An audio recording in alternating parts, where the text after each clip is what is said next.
Hello एमर्स, एक बार पुनः हम लोग आ गए हैं अपने लेक्चर एंड टॉपिक को आगे बढ़ाने के लिए। तो जैसा कि आप सभी लोग जान रहे हैं, हम लोग पढ़ रहे हैं एनिमल किंगडम, और इससे पहले वाली क्लास के अंदर हम लोगों ने सबसे पहले फाइलम पॉरीफेरा को ख़त्म कर लिया था, और आज हम स्टार्ट करने जा रहे हैं सिलेंट्रेटा यानी नाइडेरिया के फाइलम को। ठीक है, तो आज हम स्टार्ट करेंगे सेकेंड फाइलम। ठीक, अरे सेकेंड फाइलम कौन है? नाइडेरिया। तो सबसे पहली बात तो वही करेंगे जो हम लोग जानते हैं नाइडेरिया के बारे में अभी तक। अच्छा, नाइडेरिया को हम लोगों ने एक और नाम दिया है जिसका नाम है सिलेंट्रेटा, है ना? हम लोगों ने नहीं दिया, ये ऑलरेडी पहले से है। तो इन दोनों का मतलब है अलग अलग। नाइडेरिया क्यों बोला गया, सिलेंट्रेटा क्यों बोला गया, इन दोनों का अपना अपना क्या है, मतलब है, कारण है। ये जो सेकेंड फाइलम है नाइडेरिया या सिलेंट्रेटा जिसको आप बोल रहे हो, जिसको नाइडेरिया बोला जाता है क्योंकि उसकी बॉडी के अंदर कुछ ऐसा स्पेशल पाया जाता है जिसके कारण ये नाइडेरिया कहलाता है। उसी तरीके से फिर एक और फंक्शन पाया जाता है स्पेशल, जिसके कारण ये क्या कहलाता है, सिलेंट्रेटा। अब क्या क्या है वो तो ध्यान से समझ लीजिए। एक्चुअल में इसको नाइडेरिया इसलिए कहा जाता है क्योंकि इसके पास नाइडोब्लास्ट सेल पाए जाते हैं। ठीक है, नाइडोब्लास्ट सेल, इसको हम स्टिंगिंग सेल भी बोल सकते हैं। स्टिंगिंग सेल, स्टिंगिंग मतलब डंक मारने वाला सेल नहीं है। ठीक है, क्लियर? तो स्टिंगिंग सेल इसको बोलते हैं। और सिलेंट्रेटा क्यों बोलते हैं? क्योंकि इसके पास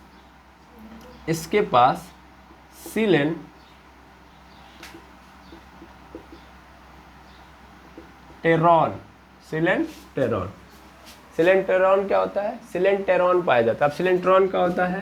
तो एक्चुअल में इसके पास गैस्ट्रोवेस्कुलर कैविटी पाई जाती है। गैस्ट्रोवेस्कुलर कैविटी पाई जाती है, और इस गैस्ट्रोवेस्कुलर कैविटी को हम लोग क्या बोलते हैं?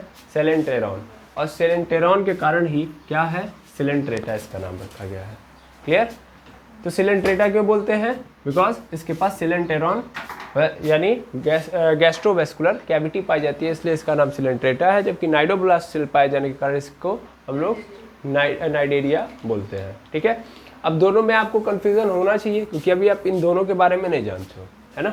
ना आप नाइडोब्लास्ट सेल के बारे में जानते हो और ना ही आप सिलेंटेरॉन के बारे में जानते हो, और जस्ट उसके नीचे जो मैंने लिखा है गैस्ट्रोवेस्कुलर कैविटी, वो भी नहीं आप जानते हो। ठीक है, तो मैं सबसे पहले चाहूँगा इसको बताना, लेकिन अगर मैंने पहले ही इसको बता दिया तो बहुत कुछ आपके मन में कन्फ्यूज़न क्रिएट कर देगा। ठीक है, तो मैं इसको ना यहाँ से ये पूरी लाइन इसको डेडिकेट कर दूंगा, इधर ही बता दूंगा मैं आपको। ठीक है, थोड़ा सा पेशेंस रखेंगे। अब सबसे पहला काम हम ये करेंगे कि नाइडेरिया के बारे में जो जानते हैं बेसिक्स, वो देख लेते हैं। अब नाइडेरिया के बेसिक्स की अगर हम बात करें तो नाइडेरिया के बारे में हम जानते क्या है, क्या क्या जानते हैं? सबसे पहला, लेवल ऑफ ऑर्गेनाइजेशन। इनका लेवल ऑफ ऑर्गेनाइजेशन क्या है? लेवल ऑफ ऑर्गेनाइजेशन मतलब कि कैसे बने हैं, सेल से मिलके बने हैं केवल, कि टिश्यू से, मतलब टिश्यू लेवल का ऑर्गेनाइजेशन है सीधा सीधा, कि सेल ही लेवल का ऑर्गेनाइजेशन है, कि ऑर्गन लेवल का है, कि ऑर्गन सिस्टम लेवल का। तो ये कौन से लेवल पे आते हैं? टिश्यू, यानी ये टिश्यू लेवल के ऑर्गेनाइजेशन पे आते हैं। सेल लेवल का कौन था? सेलुलर ऑर्गेनाइजेशन किसका था? पॉरीफेरा का। ये टिश्यू वाले हैं, यानी टिश्यू लेवल का ऑर्गेनाइजेशन इनके बॉडी के अंदर होता है। दैट मीन्स इनके अंदर टिश्यूज बनते हैं। ठीक है, ऑर्गन बन पाता है? नहीं, टिश्यू इतने ज़्यादा नहीं बन पाते हैं कि एक ऑर्गन का निर्माण हो पाए, क्योंकि हमने बताया हुआ है पहले भी, एक ऑर्गन के अंदर 4 प्रकार के टिश्यू पाए जाते हैं, है ना? याद होगा, सबसे बाहरी जो होता है वो क्या होता है? एपिथेलियल। उसके अंदर जाएंगे तो मसल्स टिश्यू, फिर वेस्कुलर टिश्यू, ठीक है ना, वही कनेक्टिव टिश्यू बोलते हैं हम उसको, कनेक्टिव टिश्यू, और उसके बाद न्यूरॉन्स टिश्यू, है ना, या नर्वस टिश्यू जिसको बोलते हैं आप। ओके, तो 4 प्रकार के टिश्यू पाए जाते हैं, और चारों के कोऑर्डिनेशन से एक ऑर्गन का निर्माण होता है। इसमें वो व्यवस्था नहीं पाई जाती है, तो ये टिश्यू लेवल तक की ही व्यवस्था होती है, यानी केवल सेल आपस में कोऑर्डिनेशन कर पाते हैं, टिश्यू का कोऑर्डिनेशन नहीं हो पाता है, अलग अलग प्रकार के टिश्यू नहीं बन पाते, इसलिए ऑर्गन लेवल का ऑर्गेनाइजेशन इनके अंदर नहीं देखा गया है। अब अगर हम बात करें इनके सिमेट्री की, है ना, तो सिमेट्री आप सभी लोग जानते हैं कैसा होता है? रेडियल होता है। क्यों रेडियल? क्योंकि ये मूव नहीं कर पाते थे। यस और नो? अगर आप इससे पहले पॉरीफेरा की बात करेंगे तो पॉरीफेरा के अंदर एसिमेट्री थी, है ना, कोई सिमेट्री ही नहीं पाई जाती थी।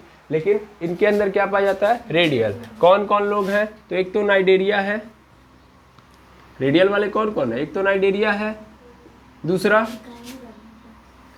इकाइनोडर्मेटा भी है, और दूसरा इसके बाद कौन आता है, टीनोफोरा। तो टीनोफोरा हो गया और इकाइनोडर्मेटा। इन तीनों के अंदर क्या पाया जाता है,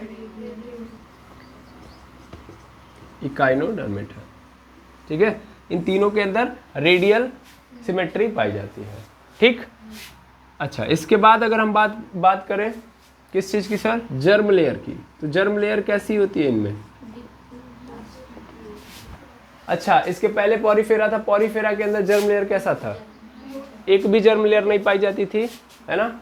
इसके अंदर पाई जाती है, दो पाई जाती है, इसके अंदर एक नहीं, कितनी पाई जाती है, दो पाई जाती है, यानी ये डिप्लोब्लास्ट है।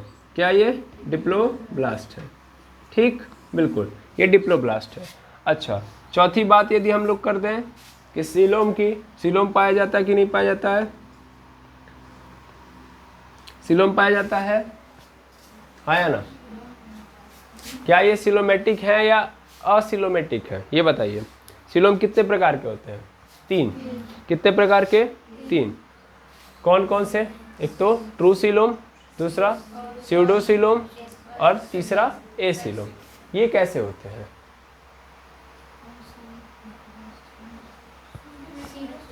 स्यूडो वाले होते हैं, इनके अंदर नजर आएगा क्या सर, स्यूडोसीलोम किसको बोलते हैं बताइए। स्यूडोसीलोम का मतलब ये होता है कि एलिमेंट्री कैनाल और बॉडी वॉल के बगल में जो लाइनिंग होती है किसकी, मेसोडर्म की, वो नहीं पाई जाती है, तो उसको हम स्यूडोसीलोम कहेंगे।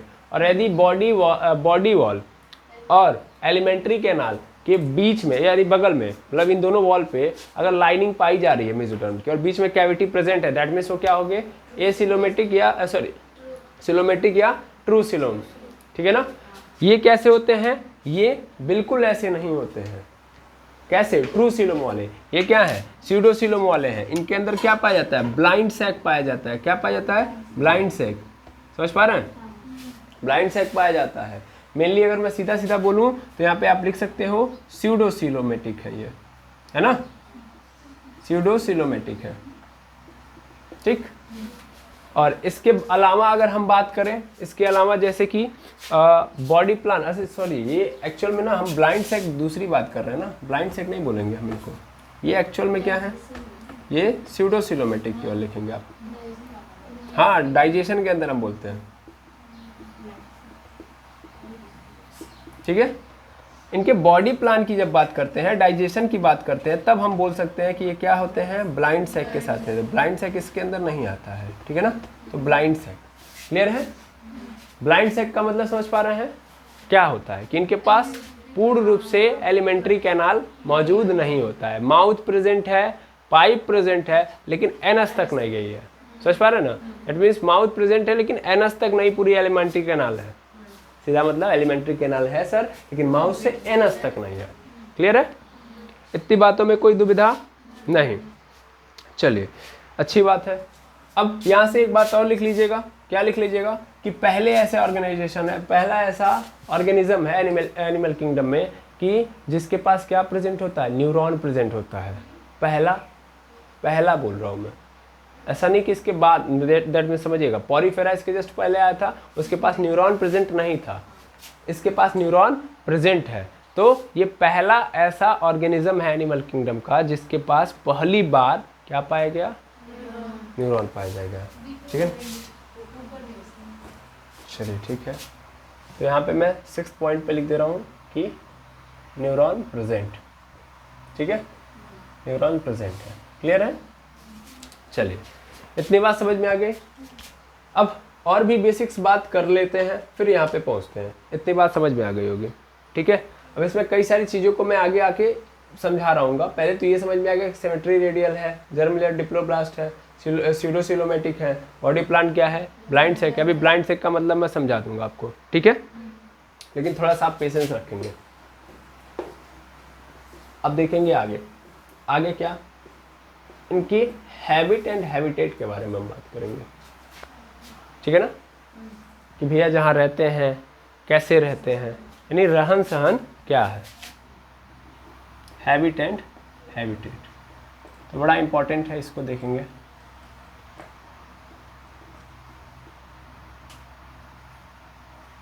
ठीक, तो अगर हम बात करें इनकी, तो सबसे पहली बात तो ये क्या है, एक्वाटिक एनिमल है।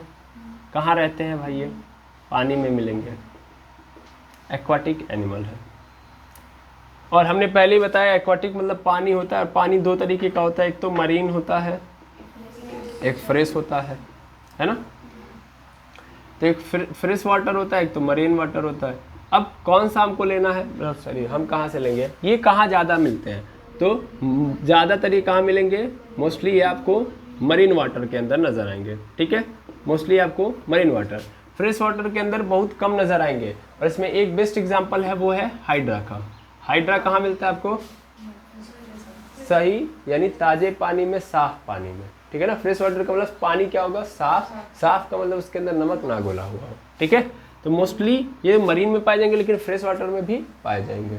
ठीक, एक बात हो गई। दूसरी बात यदि हम करें, दूसरी बात, क्या ये अकेले रहते हैं कि कॉलोनी में रहते हैं, क्या ये अकेले रहते हैं कि कॉलोनी में।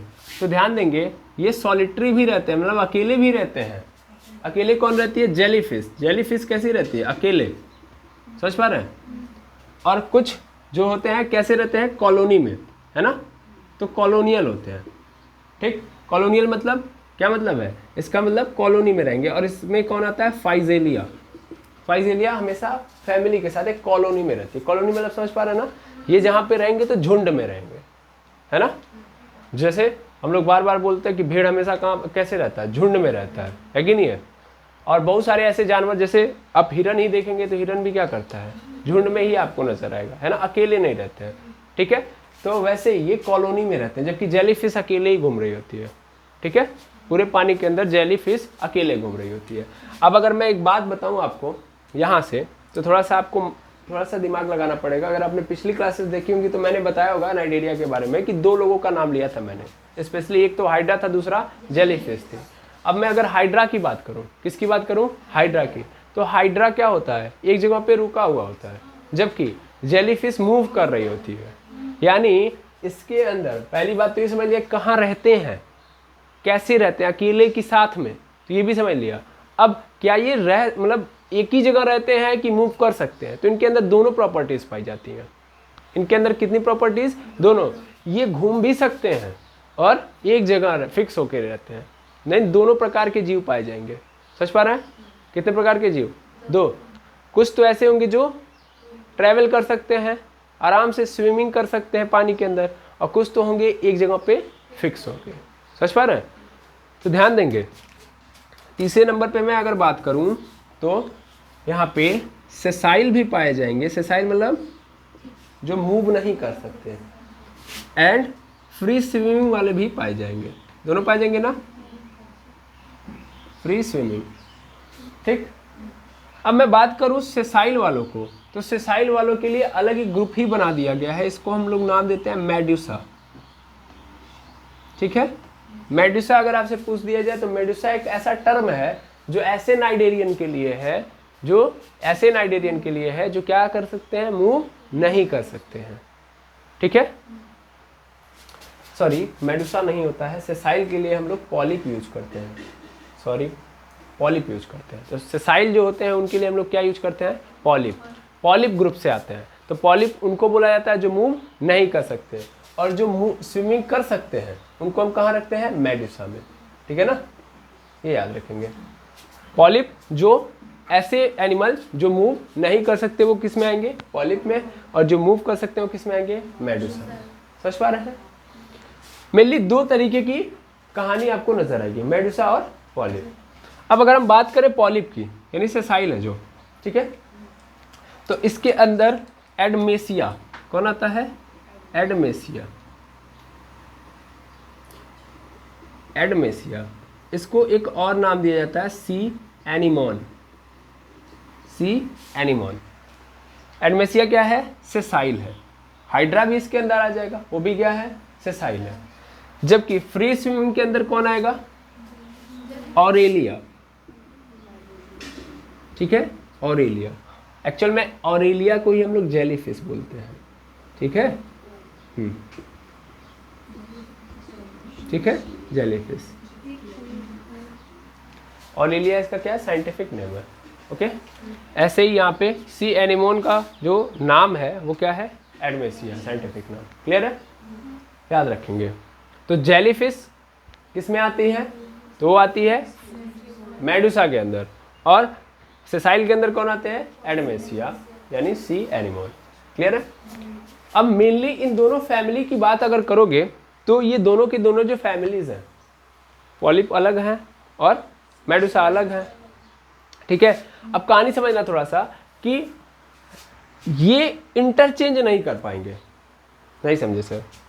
मतलब पॉलिप वाले जो हैं वो आपको नजर आ रहे होंगे कि वो क्या है, हमेशा एक जगह पे फिक्स होंगे, और ये वाले मूव कर रहे होंगे। तो ऐसा नहीं हो सकता कि पॉलिप वाले किनकी तरह बन जाए, मेडुसा की तरह, और मेडुसा वाले किसकी तरह बन जाए, पॉलिप की तरह। क्या ऐसा हो सकता है? यानी इनकी फैमिली इनकी तरह बन जाए और इनकी फैमिली इनकी तरह बन जाए, तो होता है। इनके अंदर इंटरचेंजेबल वाला पोर्शन आता है, ठीक है ना। यानी इनके अंदर जनरेशन के अंदर क्या आती है, चेंज। कैसे चेंज आएगी, रिप्रोडक्शन के कारण। आप सबको पता है रिप्रोडक्शन ही कॉज बनता है किस चीज का, चेंज का, है ना। ह्यूमन बीइंग के अंदर यदि चेंज आ रहा है तो उसका कारण है रिप्रोडक्शन। क्लियर है ना। तो इनमें भी आता है, किनमें आता है, इनमें। पॉलिप एंड मेडुला, पॉलिप वाले क्या बन सकते हैं, मेडुला, और मेडुला वाले क्या बन सकते हैं, पॉलिप। कैसे, थ्रू द रिप्रोडक्शन। और रिप्रोडक्शन के लिए एक टर्म यहाँ पे यूज किया गया है, मेटाजेनेसिस। मेटाजेनेसिस, ये मेटाजेनेसिस कर रहे होते हैं। क्या कर रहे होते हैं, मेटाजेनेसिस। मेनली मेटाजेनेसिस का मतलब क्या होता है, मेटाजेनेसिस का मतलब होता है अल्टरनेशंस इन जनरेशन। यानी एक दूसरे में क्या हो रही है, इंटरचेंजेबल वाले पोर्शन को रख रहे हैं, यानी एक दूसरे में इंटरचेंज हो रहे हैं। अल्टरनेशन इन जनरेशन, ठीक है। अल्टरनेट बदल, अल्टरनेट समझ पा रहे हैं ना, समझ पा रहे हैं। अल्टरनेट का मतलब एक के बाद दूसरा, मतलब एक को छोड़ दिया दूसरे पे चले गए, है ना। तो इस तरीके से चल रही होती है अल्टरनेट, अपने को छोड़ के दूसरे पे। तो उस तरीके की प्रोसेस हो रही होती है मेटाजेनेसिस में। अब होता क्या है मेनली, तो होता ये है कि जो मेडुसा वाले होते हैं, मेडुसा वाले होते हैं वो कन्वर्ट होंगे पॉलिप में, और पॉलिप वाले क्या होंगे, कन्वर्ट हो जाएंगे मेडुसा में। अब कैसे होगा, तो मेडुसा वाले अगर क्या कर रहे हैं, सेक्सुअल रिप्रोडक्शन कर रहे हैं, क्या कर रहे हैं, सेक्सुअल रिप्रोडक्शन कर रहे हैं, तो किस में कन्वर्ट हो सकते हैं, पॉलिप में। और पॉलिप वाले असेक्सुअल रिप्रोडक्शन के थ्रू किस में कन्वर्ट हो जाएंगे, मेडुसा में। समझ पा रहे हैं, ये कहानी चल रही होती है, ठीक है, क्लियर है। ध्यान देंगे, मेडुसा वाले सेक्सुअल रिप्रोडक्शन के थ्रू पॉलिप में चले जाएंगे, और पॉलिप वाले असेक्सुअल रिप्रोडक्शन के थ्रू मेडुसा में चले जाएंगे। इस प्रोसेस को हम लोग क्या बोलते हैं, मेटाजेनेसिस, ठीक है। मेडुसा क्या है, तो सर मेडुसा का मतलब एक ऐसा टर्म जिसमें वो नाइडेरियन आते हैं जो मूव कर सकते हैं, दैट मीन्स आराम से पानी के अंदर तैर सकते हैं। और उसके अंदर एग्जाम्पल क्या है, ऑरेलिया यानी जेलीफिश, मेनली जेलीफिश याद रखेंगे। फिर सेसाइल किसको बोलते हैं, तो वो नाइडेरियन जो मूव नहीं कर सकते, एक ही जगह पे रहते हैं, उनको हम लोग किस नाम से जानते हैं, पॉलिप के नाम से जानते हैं। यानी उस ग्रुप को पॉलिप के नाम से जाना जाता है। और इसमें कौन आते हैं, एडमेसिया, ठीक है। तो आई होप समझ में आ गया होगा कि नाइडेरिया कहाँ रहता है, पानी के अंदर। मोस्टली कहाँ मिलेगा, मरीन वाटर के अंदर। मोस्टली कहाँ मिलेगा, मरीन वाटर के अंदर। और फ्रेश वाटर के अंदर ज्यादातर कौन पाया जाता है, हाइड्रा, ठीक है। अच्छा, ये अकेले रह सकते हैं कि कॉलोनी में रह सकते हैं, दोनों कंडीशन। सर अकेले भी रह सकते हैं और कॉलोनी में। अकेले कौन रहता है, जेलीफिश, और कॉलोनी में कौन रहता है, देखो सॉलिटरी का मतलब क्या होता है, अकेले रहना, और कॉलोनी मतलब ग्रुप में रहना, ठीक है ना। ये टर्म मत भूलिएगा। सेसाइल मतलब जो मूव नहीं कर सकते हैं, पॉलिप मतलब ऐसे सेसाइल का ग्रुप, यानी ऐसे नाइडेरिया जो मूव नहीं कर सकते, उनको हम लोग किस ग्रुप के अंदर डालते हैं, पॉलिप। और ऐसा ग्रुप जिसके अंदर लोग स्विमिंग कर सकते हैं, यानी ग्रुप किसका बना है, नाइडेरिया का। किसी को भी मत डाल दीजिएगा। हम भी मूव कर सकते हैं तो हम मेडुसा के अंदर आएंगे नहीं, समझ में आ रहा है। तो ये नाइडेरियंस का ग्रुप बनाया गया है। तो वो नाइडेरिया जो मूव कर सकते हैं, यानी नाइडेरियंस जो मूव कर सकते हैं, उनको मेडुसा के अंदर डाला गया है, वो ग्रुप है उनका। क्लियर है, आई होप समझ में आ गया होगा। और ये आपस में क्या कर सकते हैं, इंटरचेंजेबल पोर्शन को दिखा सकते हैं, ठीक है ना। अब ध्यान से समझना कि ये सब नहीं करते, इसको जानना बहुत जरूरी है। ये जो मेटाजेनेसिस का प्रोसेस है वो सब थोड़ी ना कर लेंगे कि जेली फिश है वो कन्वर्ट हो जाएगी हाइड्रा में, हाइड्रा कन्वर्ट हो जाएगा जेली फिश में, ये कुछ ही लोग करते हैं, ठीक है ना। तो मेटाजेनेसिस के अंदर वो कौन से ऐसे लोग हैं जो मेडुसा से होते हुए भी पॉलिप में कन्वर्ट हो सकते हैं और पॉलिप से मेडुसा में, उसका एग्जाम्पल भी आपको याद रखना पड़ेगा। ओबेलिया, ओबेलिया हो गया और फाइजेलिया, ठीक है। ओबेलिया एंड फाइजेलिया ये क्या करते हैं, मेटाजेनेसिस वाला प्रोसेस कर सकते हैं, ठीक है ना। ये लोग क्या करते हैं, चेंज कर पाते हैं मेडुसा से पॉलिप, पॉलिप से मेडुसा। आई होप कहानी यहाँ तक की समझ में आ गई होगी, ठीक है। अब यहाँ तक अगर समझ में आ गया तो हमको क्या जानना चाहिए, अब इनके बॉडी के स्ट्रक्चर को जानना चाहिए, है ना। चलिए अब इनके बॉडी का स्ट्रक्चर देखते हैं हम लोग। यहाँ से हमको ये समझ में आएगा कि ये दोनों बातें क्या है।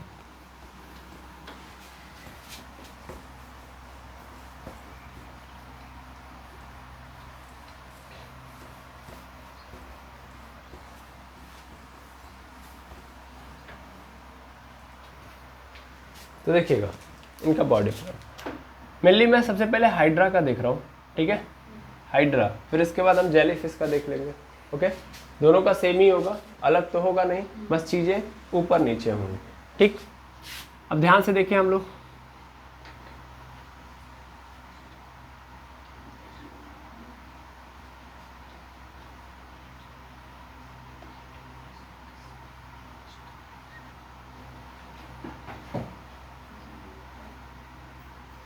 ठीक। ये इस तरीके से आपको कौन नजर आएगा, हाइड्रेरिया, ऐसे बना दीजिए। अब देखिएगा ये कुछ इस तरीके से आपको नजर आएगा। ये जो आप देख पा रहे हो ये क्या है, इसका माउथ है, ये क्या है, माउथ, ठीक है। और यहाँ से लेके यहाँ तक पोर्शन, ठीक है ना, इस पोर्शन को नाम दिया जाता है माउथ के जस्ट नीचे वाला, यानी इस पोर्शन के ऊपर वाला भाग, ये जो पोर्शन है इसको हम लोग नाम देते हैं हाइपस्टोम, हाइपस्टोम, इसका नाम है हाइपस्टोम, ठीक।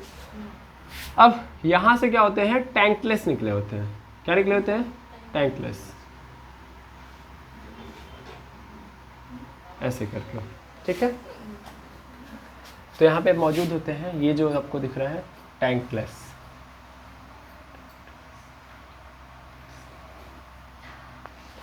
ठीक है, टैंकलेस होते हैं।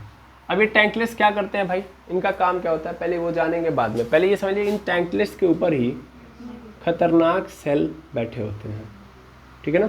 इन टैंकलेस के ऊपर क्या होते हैं,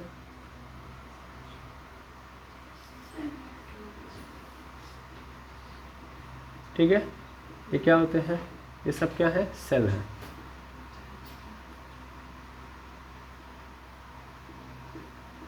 ठीक है। कुछ इस तरीके से आपको नजर आएंगे इनके टैंकलेस पे ये छोटे छोटे सेल, इन सेल को हम लोग बोलते हैं नाइडोब्लास्ट सेल, ठीक है। ये कौन से सेल है, नाइडोब्लास्ट सेल। तो मेनली नाइडेरिया नाम इसलिए रखा गया क्योंकि इस फाइलम के पास नाइडोब्लास्ट नाम का सेल पाया जाता है, इस कारण इसका नाम क्या रखा गया है, नाइडेरिया, ठीक। इस कारण इसका नाम क्या रखा गया है, नाइडेरिया।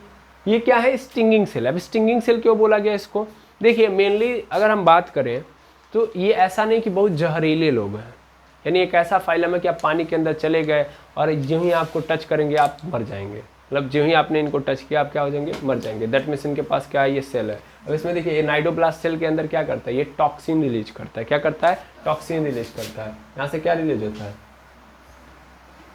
टॉक्सिन, क्या होता है, रिलीज, यहाँ से टॉक्सिन रिलीज होगा। टॉक्सिन मतलब सीधा समझ में आ रहा है, जहर, है ना, जहर है एक प्रकार का, ये रिलीज करेंगे।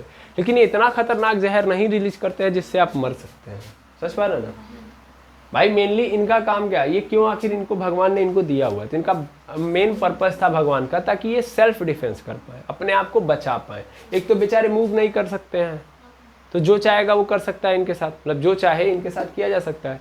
लेकिन ये भी एनिमल है ना, इनको भी तो अधिकार होना चाहिए एनिमल की तरीके से, है ना।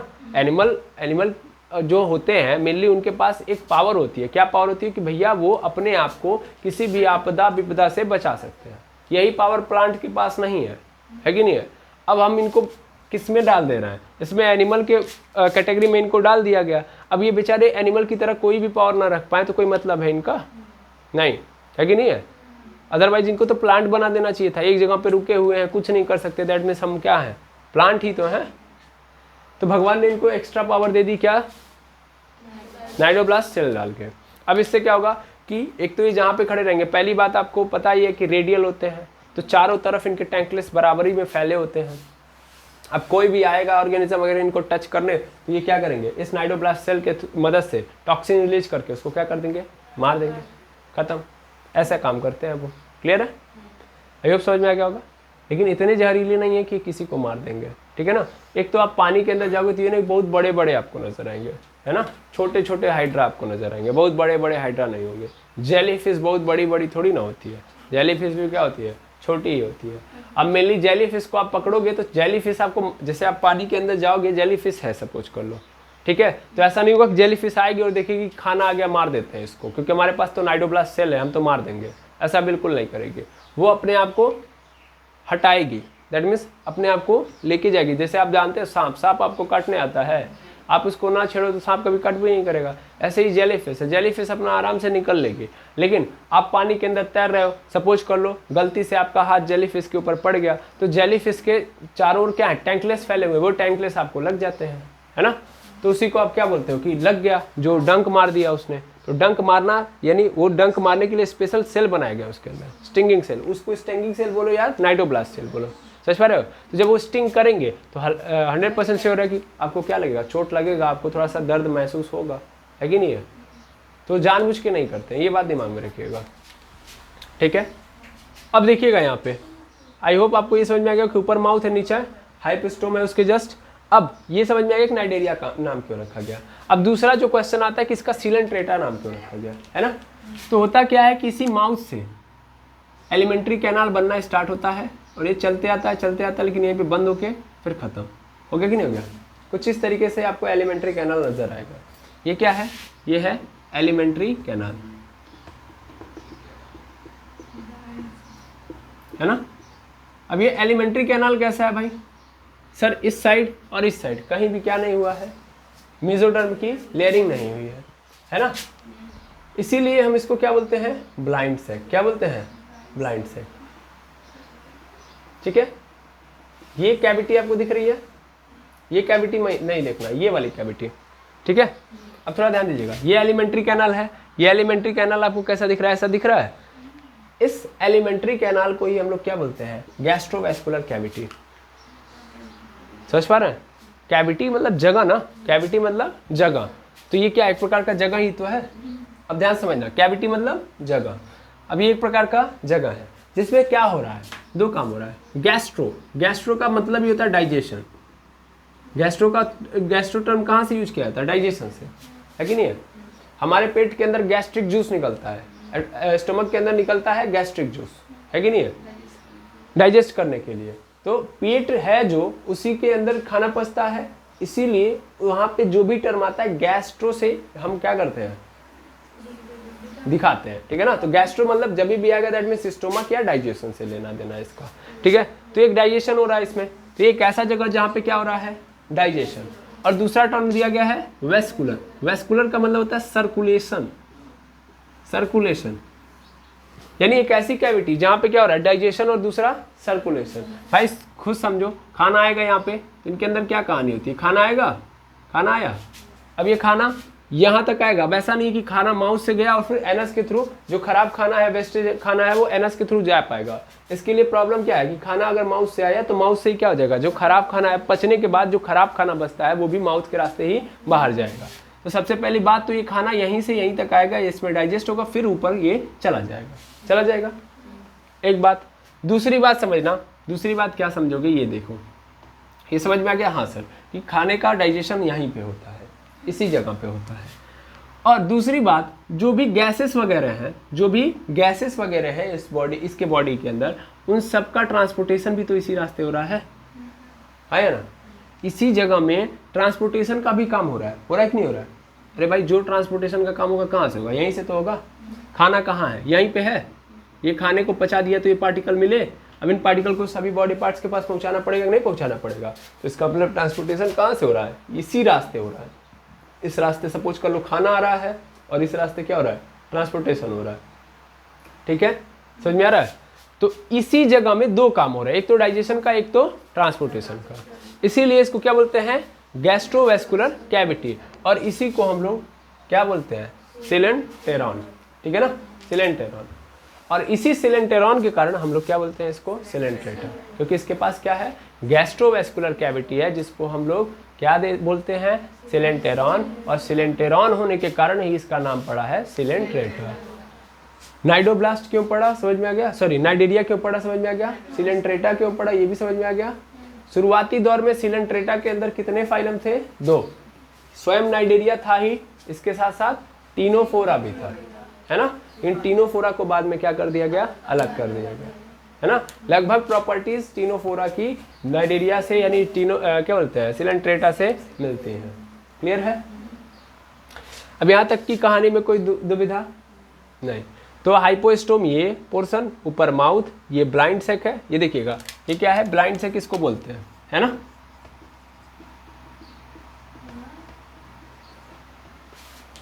ब्लाइंड सेक है। बॉडी प्लान इसका कैसा है, ब्लाइंड सेक है। किसको मैं बोल रहा हूँ, आप इसको मत, सॉरी यहाँ पे तीर गलत लग गया है, ये ब्लाइंड सेक है, क्योंकि मेसोडर्म से लेयर नहीं की गई है। और पहली बात, दूसरी बात, वो मेसोडर्म वाली कहानी हटा दो। दूसरी बात, ये पूरा एलिमेंट्री कैनाल है नहीं, ठीक है ना, कंप्लीट एलिमेंट्री कैनाल नहीं है, इसीलिए हम इसको क्या बोलते हैं, ब्लाइंड सेक। मैं लिख दे रहा हूँ, नहीं तो कंफ्यूजन ज़्यादा होगी। नॉट कंप्लीटेड एलिमेंट्री कैनाल, ठीक है, ठीक। तो ये तो हाइड्रा की कहानी होगी। अब हम बात करेंगे जेलीफिश की। तो जेलीफिश की कहानी अगर आप देखोगे तो कैसी होगी, तो जेलीफिश को अगर जेलीफिश का बॉडी स्ट्रक्चर देखना है तो इसको उल्टा कर दो।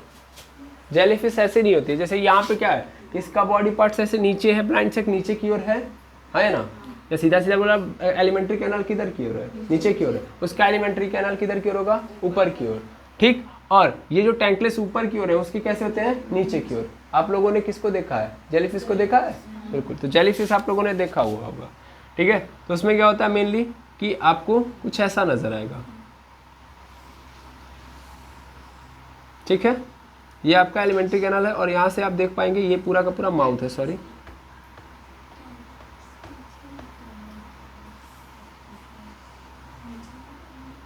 ठीक, ऐसे आपको नजर आएगा। ये आपका माउथ है, आपका नहीं है, सॉरी, जेलीफिश का है। या इसको हटाओ, ऐसे ऐसे पकड़ लो, ठीक है ना, ऐसे टैंकलेस निकले होते हैं। क्लियर है। ये क्या है, ये एलिमेंट्री कैनाल है, यानी ब्लाइंड सेक है, ठीक है, क्लियर।